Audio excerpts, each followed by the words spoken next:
Okay, we're going to look at the sections now. So within your workspace, I'm just going to open this back up. You have different sections, and so you have your first section here, obviously, is your header section, I guess, your main section.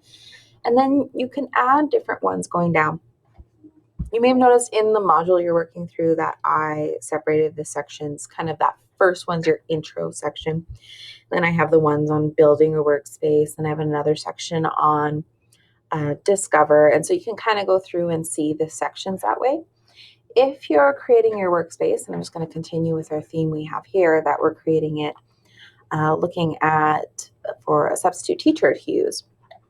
I may have this as my main part. I might actually, just thinking on the fly here, you might have this as some of that information that you need your substitute teacher to know. So, fire drill, etc., and all that.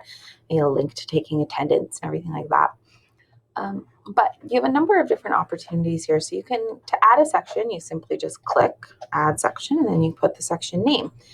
So maybe you want to create your subplans to be day by day. So you might have this section as your day one section. And then all of your cards within here would just be everything they would do for that day one. Or maybe you want that section instead to be a section to each subject. So you might have this your language arts. And then all these cards are, you could do your day one here as a card, and then have your other, or have another day two. So you could kind of do that. So that's your language arts section. Might add another one that's math, and so on. So, and then you can color code that maybe all of these in this section are green. And maybe all of the ones in here are your math ones are purple.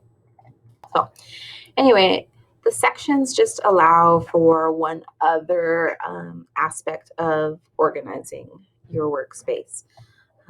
Maybe if you can imagine, like you were creating this workspace as a unit plan, you can kind of imagine how that would be broken down, like your intro task, and then your next steps. Or if you were designing this for kids and it was a one task thing, you kind of finish this area and then they would go on to their next section and so on. So there's a lot of different ways to use this and also to personalize it to best meet your needs. So you can go ahead and take some time to play with those sections.